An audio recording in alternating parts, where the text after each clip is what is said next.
அமெரிக்க அதிபர் Donald Trump India மற்றும் சீனாவை நரகக்குழி என்று குறிப்பிடும் ஒரு பாட்காஸ்டர் பதிவை தனது சமூக ஊடகத்தில் ரீபோஸ்ட் செய்ததன் மூலம் உலக அளவில் விவாதத்தை ஏற்படுத்தியுள்ளார்.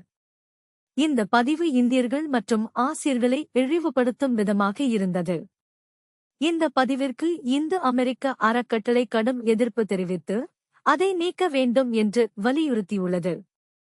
அமெரிக்க தூதரகம் நிலைமையை விளக்கமளித்ததன் இந்திய வெளியுறவு அமைச்சகத்தின் செய்தித் தொடர்பாளரும் இந்த சர்ச்சைக்குரிய கருத்துக்களை பற்றி பதிலளித்து அவை அறியாமை மற்றும் பொருத்தமற்றவை என்று விமர்சித்தார்.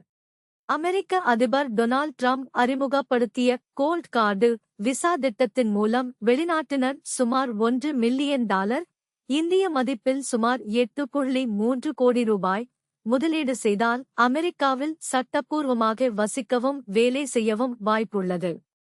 இந்த திட்டத்தின் கீழ் விண்ணப்பதாரர்களின் பின்னணி தீவிரமாக சோதிக்கப்பட்ட பின்னரே குடியுரிமை வழங்கப்பட உள்ளது. இந்த முதலீடுகள் அமெரிக்காவின் பட்ஜெட் பற்றாக்குறையை சரிசெய்ய உதவும் என்று அரசாங்கம் நம்புகிறது. அமெரிக்க வர்த்தகத்துறை அமைச்சர் ஹோவர்ட் லட்னிக் இந்த திட்டத்தில் இதுவரை ஒரே ஒருவருக்கு மட்டுமே அனுமதி வழங்கப்பட்டுள்ளதாக தெரிவித்தார்.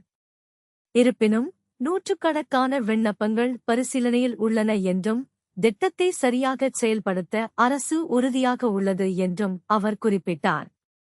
மேலும் நிறுவனங்கள் வெளிநாட்டு ஊழியர்களுக்காக $2 மில்லியன் செலுத்தி இந்த விசா பெறுவதற்கான வாய்ப்புகளும் உள்ளன.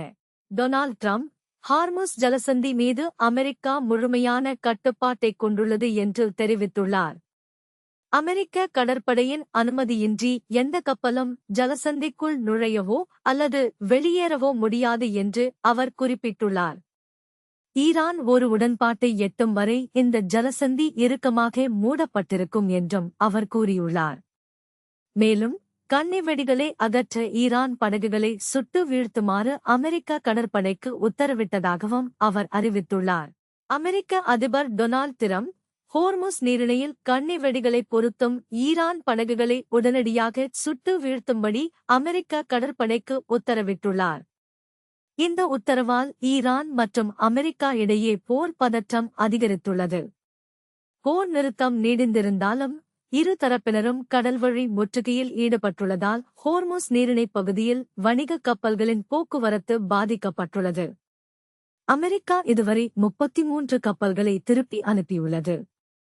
Note: The provided article contained a large amount of unrelated news snippets at the end. These have been omitted as they do not form part of the core narrative of the main event.